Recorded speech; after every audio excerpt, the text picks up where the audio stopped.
Guy Madison, the heartthrob and the shocking secrets of gay relationships in old Hollywood. The Hero's Mask. Hello, I'm Lillian. I'm so glad you could join me in this quiet space to leaf through the private files of Guy Madison. We won't begin with the noise of the tabloids.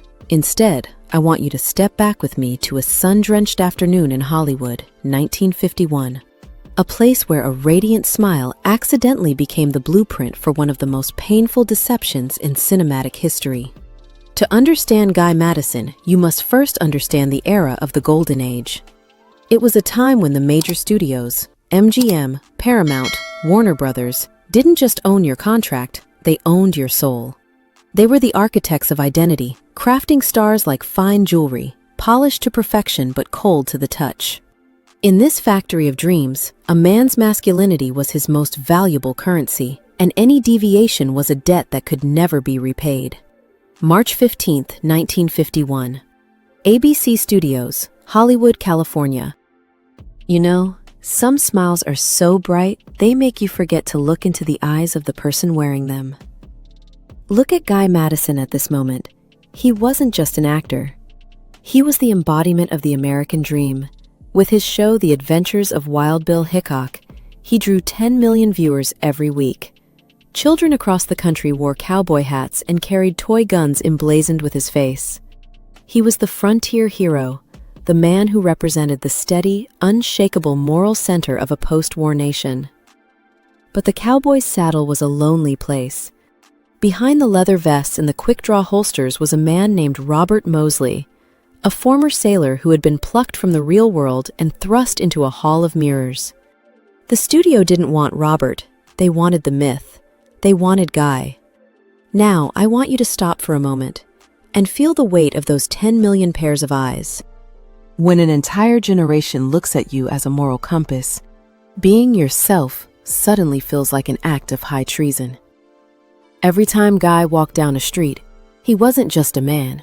He was a walking billboard for a standard of manhood he knew he was secretly undermining. The fear of being found out wasn't just about losing a job. It was about the terror of disappointing a nation that had decided to worship a version of him that didn't exist. At that glittering press conference, a reporter from Photoplay magazine stood up. He asked the question Hollywood had been whispering about: the unusually close relationship between Guy Madison and fellow actor Rory Calhoun. There were rumors they had shared a cabin in Arizona for 3 months. These weren't just idle whispers. In 1951, the tabloid Confidential was rising to power, a magazine that specialized in outing stars and tearing down the very idols the studios built. The air in that room was thick with the scent of a trap being sprung. Can you imagine? That moment was like standing on the edge of a cliff and having someone shout, "Are you going to jump?" But Guy Madison didn't tremble. Instead, he gave the greatest performance of his life. He smiled, that radiant, upright, Wild Bill Hickok smile, and said, "That's ridiculous. I'm a happily married man." You know, I've looked back at this moment for years, and every time it reminds me of a bottle of Chanel No. 5. Elegant and sparkling under the lights, but inside, it holds the scent of repression and absolute fear. In that moment, Guy Madison wasn't just lying to save his career. He was unknowingly becoming the teacher of silence. That denial sent a devastating message to all of Hollywood, that to survive, you had to kill the truth. It told every other young man in the closet that the only way to hold on to the sun was to live forever in the dark. And do you know what's even more tragic? In the audience that day was a 26-year-old man named Rock Hudson. He wasn't watching Guy as a fan. He was watching as a student, learning how to survive in a tank full of sharks. Guy Madison's silence shone like a lighthouse, warning other ships to steer clear of the rocks. But that very lighthouse was rotting from within, hollowed out by loneliness. And our story is only just beginning. The Invisible Classroom. Now, I want you to take your eyes off Guy Madison at the podium for a moment. Look at the crowd below. There stands 26-year-old Rock Hudson. He had just signed with Universal, trembling with his own secrets, staring intently at Madison. Rock wasn't looking for inspiration. He was looking for a survival guide. He saw that Guy's lie worked. He saw that the world wanted the lie more than they wanted the man. In those days, there was a man named Henry Wilson, the legendary and predatory talent agent who discovered rock and many others. Wilson was the one who enforced the silence. He was the one who would trade secrets with gossip columnists to keep his stars' names out of the mud. He taught these boys that their bodies belonged to the public, but their hearts belonged to no one. When Rock Hudson heard Madison declare his happy marriage to kill the rumors, he learned a blood-soaked lesson. Madison, the hero of every American boy, had just written a 3-chapter manual for a tragic life. Marry someone you don't love to serve as a shield for your career. This was the era of the lavender marriage. Guy had married Gail Russell, a beautiful but deeply troubled actress who battled severe alcoholism. Their marriage wasn't built on romance, it was built on a mutual need for protection. Gail needed a stable hero to mask her spiraling addiction, and Guy needed a wife to mask his sexuality. Two drowning people clutching at each other only to sink faster. Smile brilliantly for the cameras and only allow yourself to cry once the door is locked tight. This was the performance that never ended.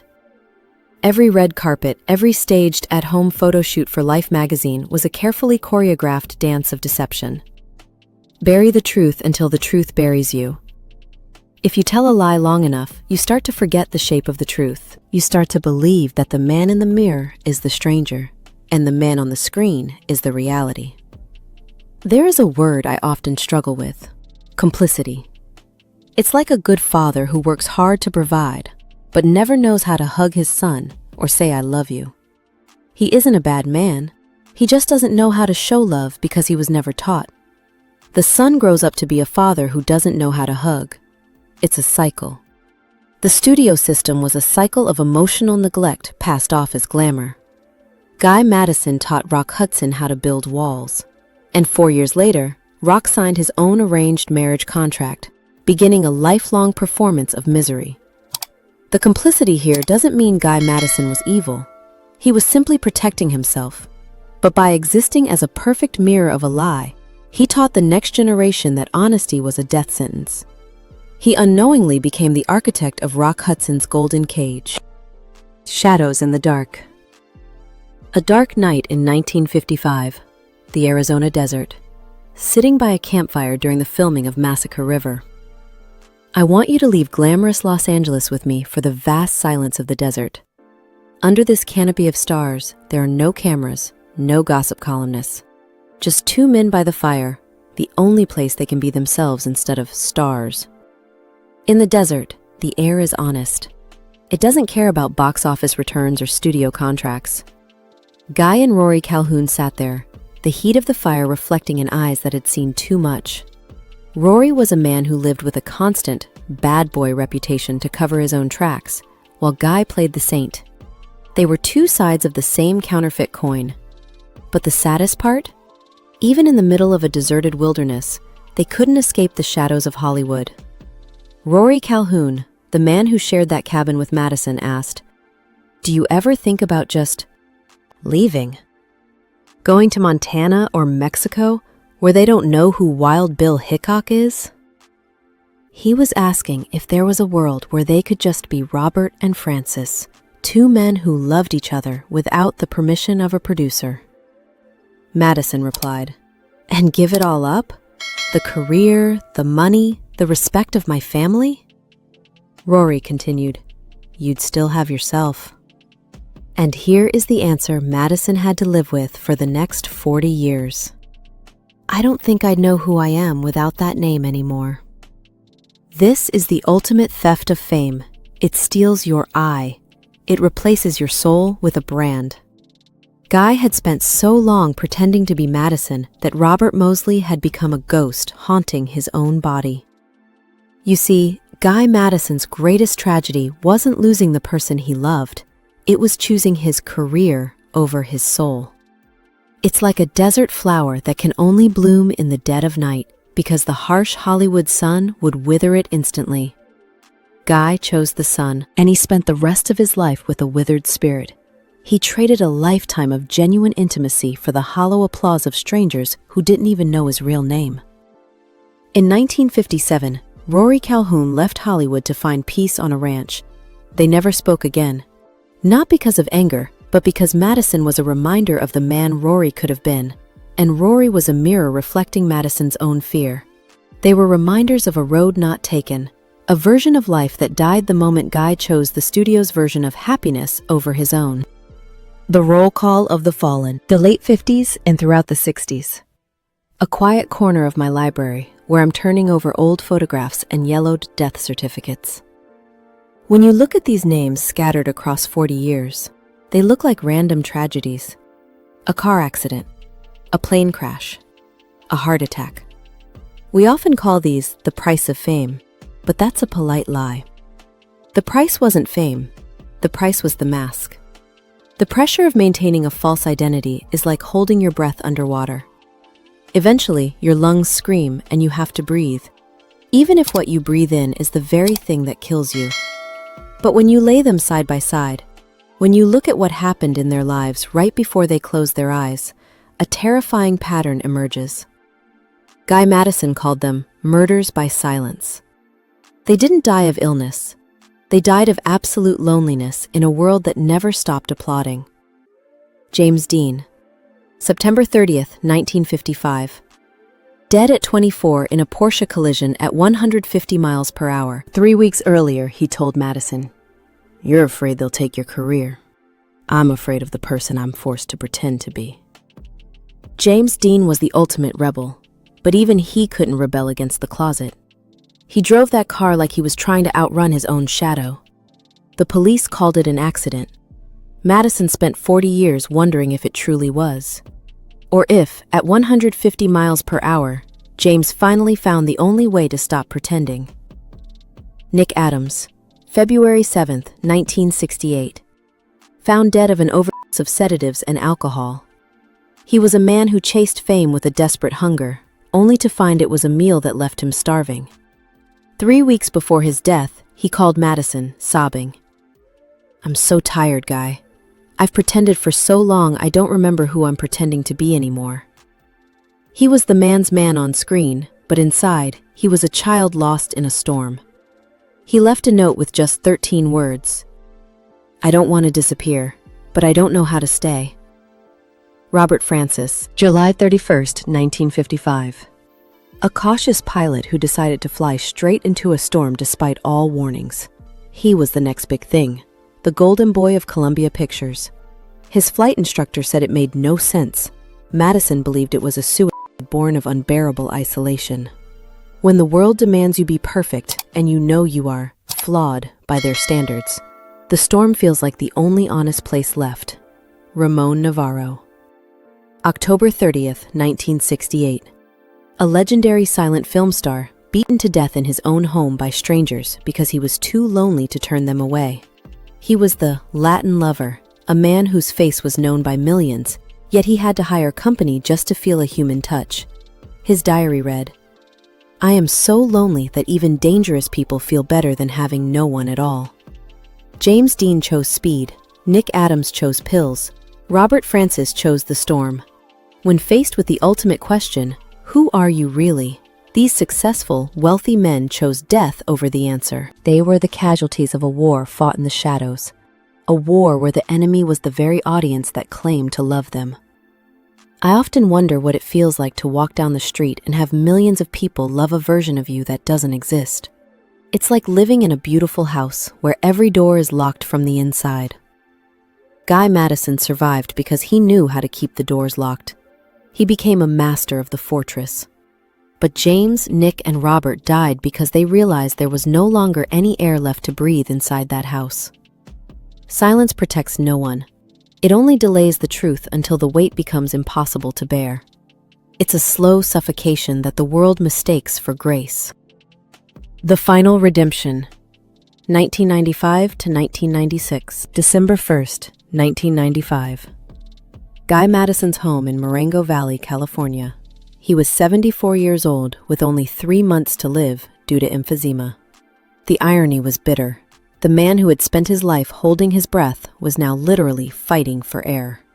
He sat in his chair, surrounded by the memorabilia of a career built on a lie, watching the world finally begin to change. Vulnerability is a strange thing. It often only arrives when we have nothing left to lose. Guy had spent decades guarding his image, but as the shadows lengthened, he realized that an image is a cold thing to take to the grave. That afternoon, an envelope with no return address appeared on his table. Inside was a black and white photo from 1955. Guy Madison standing next to James Dean, who had been in his grave for 40 years. They looked so young, so invincible, so utterly terrified behind their smiles. But what made Madison stand still for 20 minutes wasn't the image. It was the trembling handwriting on the back. "You survived because you were silent. We died because we weren't." It was a message from the past, a ghost reaching out to ask if the survival was worth the cost. Why would a man choose to destroy his perfect legacy in his final days? Perhaps because he understood that the truth doesn't just set the dead free, it can save the lives of the living. He realized that as long as he remained silent, he was still a part of the machine that killed his friends. He wanted to throw a wrench into the gears before he left. The night of February 5th, 1996, 11:47 p.m., Guy Madison called a young reporter. He said, "I'm about to tell you something that will destroy my legacy, but I don't care anymore, because if I don't, another generation will learn what I taught mine, that silence is the only way to exist." His voice was a rasp, a ghost of the heroic tone that had once commanded 10 million viewers, but it was more powerful than it had ever been. In that fateful call, he named the men he had loved or witnessed being suffocated by silence. Henry Wilson, Rock Hudson, Rory Calhoun, Tab Hunter, Troy Donahue, Nick Adams, Anthony Perkins, James Dean, Robert Francis, Tyrone Power. These weren't just names, they were the chapters of his own secret life. Each name was a confession, a way of bringing them back from the Bachelor labels and unexplained tragedies that Hollywood had used to bury them. Madison admitted that every time he faked a smile next to Gail Russell for a publicity shoot, he was teaching James Dean and Rock Hudson that lying was the only ticket to a career. He was the one who showed them the blueprint. He said, with tears in his voice, "I killed them, not with my hands, but with my silence." He carried the weight of their deaths as if he had pulled the triggers himself. You know, there are times when choosing comfort and safety is more cruel than the truth. Guy Madison survived 53 years longer than James Dean, but those were 53 years of watching his friends fall because they followed the flawed blueprint he had drawn. His redemption wasn't about creating a scandal. It was about telling the world, these men truly existed. They truly loved. And they deserved to be remembered for who they were, not for what Hollywood wanted us to see. He was finally giving them the dignity that the studio system had denied them in life. Guy Madison passed away just hours after that call. It was as if he had been holding on to his last breaths just to ensure that the silence was finally, irrevocably broken. But the story didn't end at his grave. Epilogue: A New Blueprint, 2015. June 26, 2015, Los Angeles, California. The day the U.S. Supreme Court recognized same-sex marriage, the streets were filled with people who were no longer afraid to say their names or hold the hands of those they loved. It was the world Guy Madison had dreamed of, but never thought he would see. Have you ever wondered if the echo of a past confession can change a future destiny? Look at this 25-year-old actor. He just got the call that could change his life, a lead role in a major studio blockbuster. He is the new Guy Madison, the new American dream. But it came with a familiar condition, a ghost from the past. Don't go public with your personal life. Learn from those who came before, those who stayed silent to survive. The machine was still trying to run, still trying to build the golden cages. That young actor happened to read Guy Madison's 1996 confession. He read those 10 names. He read about James Dean's pain and Rock Hudson's isolation. And he realized, silence might protect a contract, it might protect a legacy, but it cannot protect the human being inside. Silence only delays the truth until it becomes too heavy to carry. He saw the murders by silence and decided he wouldn't be the next victim. His agent told him, "You're throwing your career away." And the young man replied, "Maybe. But 40 years from now, when some kid reads about me, I want them to know that I chose the truth, and I survived." He realized that a career is just a role, but a life is a reality. He didn't want to be a lighthouse that was rotting from within. Instead of following the blueprint of deception Madison drew in 1951, this young man decided to take his partner's hand and walk into the light. He chose the path that Guy Madison only found at the very end. You see, Guy Madison's true legacy isn't his cowboy movies or the glory of Wild Bill. It's not the films that are slowly fading into the archives. His legacy lies in a small line someone secretly engraved under the headstone of Robert Ozell Mosley at Forest Lawn. He called their names, and he gave them back their freedom. In the end, the question isn't whether Guy Madison was a hero or a coward. It's what we learn from him. He was a man who lived a long lie so that we could eventually live a short truth. The truth might shake the world, it might break the box office, but it is the only thing that allows us to truly live, rather than merely exist in a role. Guy Madison spent 50 years building a brilliant lighthouse that was empty inside. But in his final hours, he chose to burn that lighthouse down so the light could spread further. He sacrificed the myth to save the man. And that light, though it comes from a star that went out long ago, is still shining for those who are living today. It reminds us that no matter how long the silence lasts, the truth is always worth the wait. Thank you for listening. I'm Lillian. I'll see you again in another story.